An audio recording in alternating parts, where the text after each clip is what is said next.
Hello friends, स्वागत है हमारे YouTube channel GS Aryan expert में। तो फ्रेंड्स, आज नेक्स्ट 25 क्वेश्चन डिस्कस करेंगे। और फ्रेंड्स, यदि आपको वीडियो अच्छी लगे तो वीडियो को लाइक अवश्य करें और चैनल को सब्सक्राइब करें और अधिक से अधिक सपोर्ट करें। तो फ्रेंड्स, समय को न वेस्ट करते हुए शुरू करते हैं। फर्स्ट क्वेश्चन इज यानी 50 क्वेश्चन नंबर 51 से शुरू करते हैं। ये वाली इंक लेना शुरू करते हैं फ्रेंड्स। तो 51 question number 51,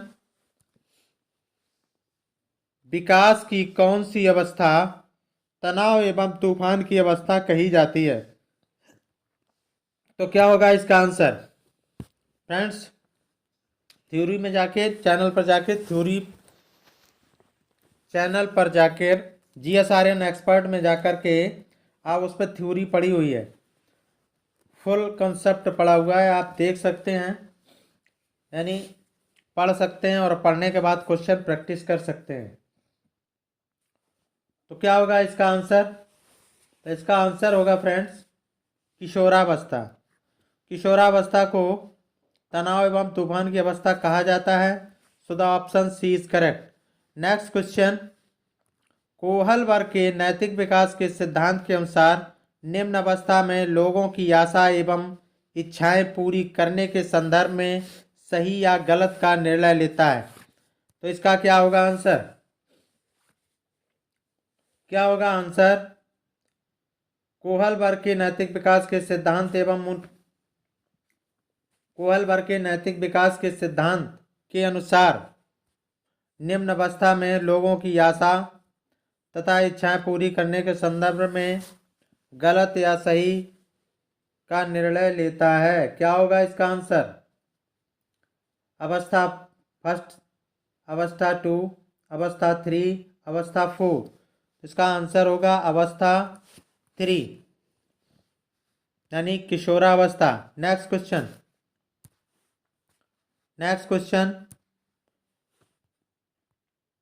question, Kohlberg के नैतिक विकास के सिद्धांत एवं उसकी विभिन्न स्तरों के अनुसार निम्न में से कौन सा सोपान उनके द्वारा प्रतिपादित नहीं है? इसका आंसर करेंगे। कौन सा सोपान उनके द्वारा प्रतिपादित नहीं है? कोहल वर्ग के नैतिक विकास के सिद्धांत एवं उसकी विभिन्न स्तरों के अनुसार निम्न में से कौन सा सोपान उनके द्वारा प्रतिपादित नहीं है? आत्म केंद्रित निर्णय, परस्पर एक रूप विमुक्त अभिमुखता, वैयक्तिकता व विनिमय अभिमुखता, सामाजिक अनुबंध विधि सम्मत अभिमुखता। क्या होगा इसका आंसर? तो इसका आंसर होगा फ्रेंड्स वैयक्तिकता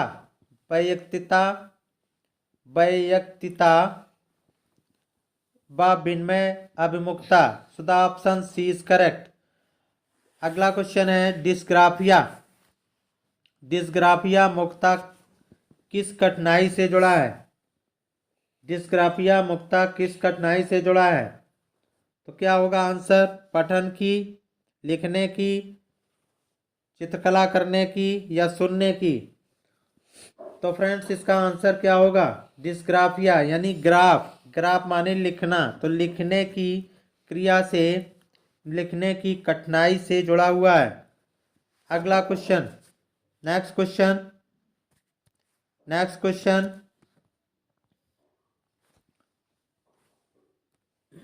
निम्न में से कौन सा कथन विकास के संबंध में सही नहीं है?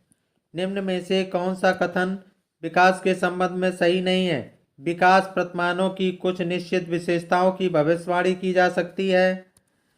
विकास का उद्देश्य वंशानुगत संभाव्य क्षमता का विकास करना है। विकास के विभिन्न क्षेत्रों में संभाव्य खतरे नहीं होते हैं। या प्रारंभिक विकास बाद के विकास से अधिक महत्वपूर्ण है। क्या होगा इसका आंसर? तो फ्रेंड्स इसका आंसर क्या होगा? विकास के विभिन्न क्षेत्रों में संभाव्य खतरे नहीं होते हैं। विकास के विभिन्न क्षेत्रों में संभाव्य खतरे नहीं होते हैं, इसलिए इसका बेस्ट ऑप्शन सी होगा। अगला प्रश्न, यानी इसमें पूछा गया है सही नहीं है, विकास के संबंध से सही नहीं है। बाकी विकास प्रतिमानों की कुछ निश्चित विशेषताओं की भविष्यवाणी की जा सकती है, ये सही है। अगला है विकास का उद्देश्य वंशानुगत संभाव्य क्षमता का विकास करना है, ये भी सही है। प्रारंभिक विकास बाद के विकास से अधिक महत्वपूर्ण है, ये भी सही है। लिहाजा सही कौन सा नहीं है? तो सी ऑप्शन सही नहीं है, इसलिए ऑप्शन सी सही होगा, क्योंकि यहाँ सही नहीं लिखा हुआ है, यानी गलत पूछा गया है। नेक्स्ट क्वेश्चन, कोहल वर्ग के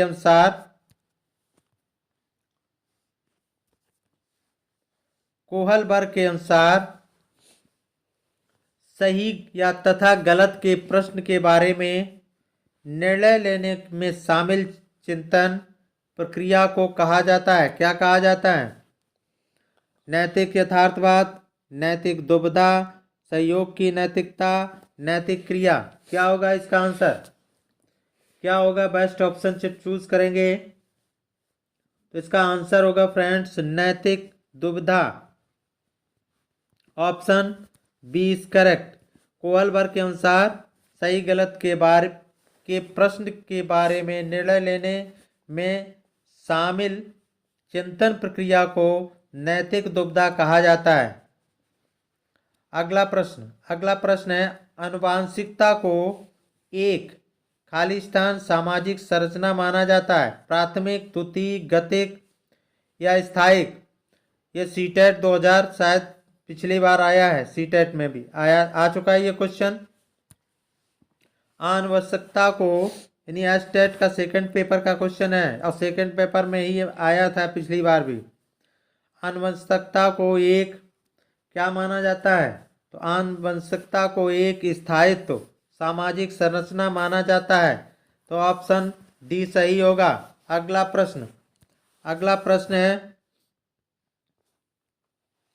अगला प्रश्न, श्रीमती कुमार का पहला बच्चा 10 महीने में चलने लगा, उनका दूसरा बच्चा अब 12 महीने का है और अभी भी नहीं चल रहा है, वह दुखी या चिंतित नहीं है, क्यों? यानी श्रीमती कुमार का पहला बच्चा 10 महीने में चलने लगा और उनका दूसरा बच्चा अब 12 महीने का है, अभी भी नहीं चल रहा है, वह दुखी या चिंतित नहीं है, क्योंकि उनके पति ने कहा है कि जब तक वे 14 महीने के नहीं हुए थे उन्होंने चलना शुरू नहीं किया था। अगला प्रश्न, वह जानती है कि वह जितना अधिक इंतजार करेंगी उतना ही अधिक उसके पैर चलने के लिए मजबूत होंगे। या फिर एक पड़ोसी का लड़का भी 18 महीने का है और वह भी नहीं चल रहा है। अगला, वह जानती हैं कि चलने के विकास के लिए वह अभी सामान्य समयबद्ध के अंदर है। क्या होगा इसका बेस्ट ऑप्शन? तो इसका क्या सही आंसर क्या होगा? बेस्ट ऑप्शन होगा, क्योंकि वह जानती हैं कि चलने के विकास के लिए वह अभी भी सामान्य समयबद्ध के अंदर है, तो इसलिए इसका ऑप्शन डी सही होगा। अगला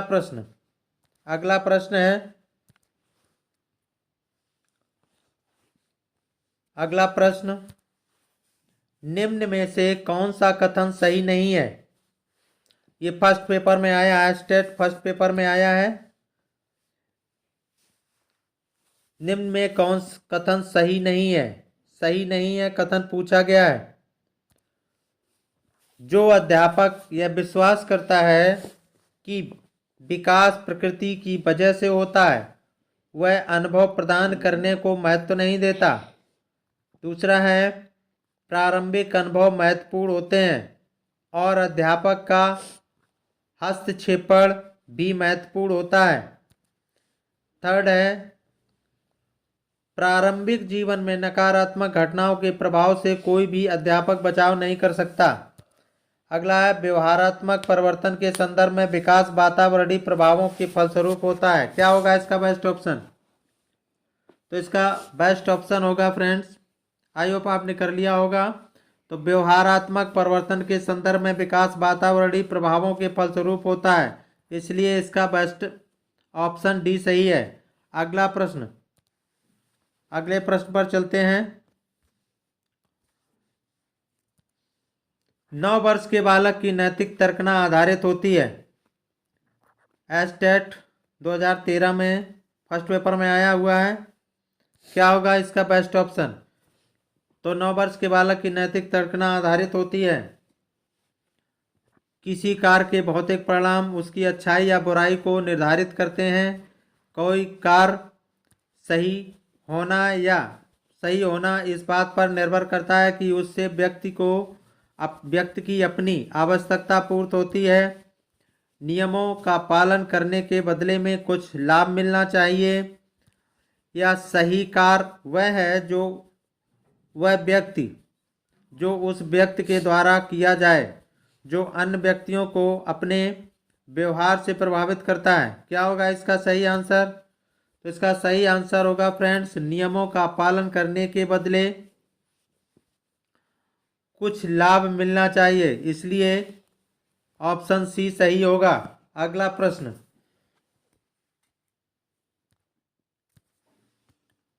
अगला प्रश्न है, बाल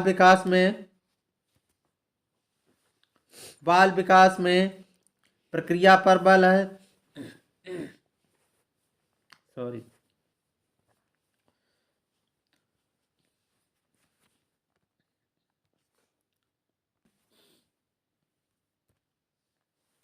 प्रक्रिया पर बल है। दूसरा है वातावरण और अनुभव की भूमिका पर बल है। गर्भावस्था में किशोरावस्था तक का अध्ययन होता है या उपर्युक्त सभी पर। तो क्या होगा इसका बेस्ट ऑप्शन? क्या होगा इसका सही आंसर? क्या होगा?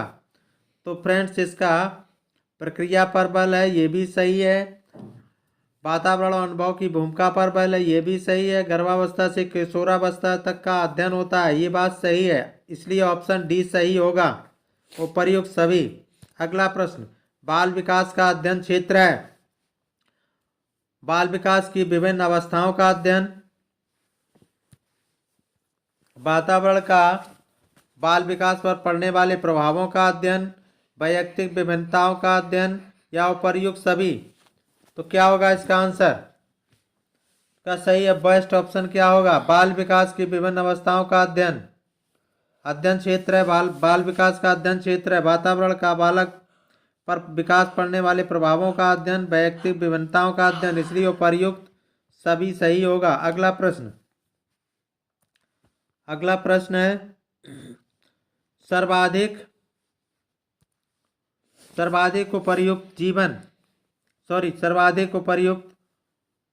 उपयुक्त जीवित यानी सर्वाइवल ऑफ द फिटेस्ट रहता है का सिद्धांत है लैमार्क का, हैरिसन का, डार्विन का, मैकडूगल का। क्या होगा इसका आंसर? तो ये किसका सिद्धांत है? तो ये डार्विन का सिद्धांत है, ऑप्शन सी सही होगा। अगला प्रश्न, अगला प्रश्न है, बाल मनोविज्ञान के आधार पर कौन सा कथन सर्वोत्तम है? तो क्या होगा? सारे बच्चे एक जैसे होते हैं, कुछ बच्चे एक जैसे होते हैं, कुछ बच्चे विशिष्ट होते हैं, प्रत्येक बच्चा विशिष्ट होता है। तो क्या इसका आंसर होगा? तो इसका आंसर होगा प्रत्येक बच्चा विशिष्ट होता है, इसलिए ऑप्शन डी सही होगा। अगला प्रश्न, है, शारीरिक वृद्धि और विकास कहते हैं तत्परता, अभिवृद्धि। शारीरिक वृद्धि और विकास कहते हैं तत्परता, अभिवृद्धि, गतिशीलता, आनुवंशिकता। क्या होगा इसका बेस्ट ऑप्शन? तो इसका होगा अभिवृद्धि, ऑप्शन बी सही होगा। अगला प्रश्न, विद्यार्थियों में प्रत्यय विकास या निर्माण के लिए शैक्षिक, इसका क्या होगा आंसर? देखते हैं ऑप्शन, देखते हैं। विद्यार्थियों में प्रत्यय विकास या निर्माण के लिए शिक्षक की शिक्षण विधि सरल से जटिल की ओर होनी चाहिए। विद्यार्थी को यानी या शिक्षक को विद्यार्थी को व्यापक अनुभव का अवसर प्रदान करना चाहिए, या शिक्षक को विद्यार्थी को निर्मित प्रत्ययों के अंतरण पर अवसर देना चाहिए, या शिक्षक को प्रयुक्त सभी क्रियाएं करनी चाहिए। क्या होगा इसका बेस्ट ऑप्शन? इसका बेस्ट ऑप्शन फ्रेंड्स क्या होगा? तो इसका बेस्ट ऑप्शन होगा शिक्षक को उपर्युक्त सभी क्रियाएं करनी चाहिए, इसलिए ऑप्शन डी सही होगा। अगला प्रश्न, अगला प्रश्न है बाल मनोविज्ञान का केंद्र बिंदु है अच्छा शिक्षक, बालक, शिक्षक, शिक्षण प्रक्रिया, विद्यालय। क्या होगा इसका आंसर? तो फ्रेंड्स बालक, बाल मनोविज्ञान केंद्र बिंदु है बालक। इसका ऑप्शन क्या होगा? ऑप्शन बी सही होगा। अगला प्रश्न, निम्नलिखित में से कौन सा कोहल वर्ग के नैतिक विकास के चरणों का लक्षण है? चरणों का परिवर्तन अनुक्रम, विभिन्न चरण अलग अलग प्रत्युत्तर है न कि सामान्य प्रतिमान। अगला सभी संस्कृतियों से संबद्ध चरणों की सार्वभौम श्रृंखला, विभिन्न चरण एक गैर पदानुक्रम रूप में आगे की ओर बढ़ते हैं। तो क्या होगा इसका बेस्ट ऑप्शन? सही उत्तर क्या होगा? तो इसका सही उत्तर होगा फ्रेंड्स सभी संस्कृतियों। कोहल वर्ग के नैतिक विकास के चरणों का लक्षण है सभी संस्कृतियों से संबद्ध चरणों की सार्वभौम श्रृंखला। सो द ऑप्शन सी सही होगा, ऑप्शन सी करेक्ट होगा। अगला प्रश्न, अगला प्रश्न है परिपक्व विद्यार्थी, ये तो सीटेट 2014 में आया है फर्स्ट पेपर में। परिपक्व विद्यार्थी अपने अध्ययन में कभी कभी भावनाओं की सहायता कर चाहते हैं, कठिनाई परिस्थितियों में भी अध्ययन से विचलित नहीं होते हैं, या इस बात में विश्वास करते हैं कि उनके अध्ययन में भावनाओं का कोई स्थान नहीं है, या अपनी बौद्धिकता के साथ अपने सभी प्रकार के द्वंद्वों का शीघ्र समाधान कर लेते हैं। क्या होगा इसका आंसर?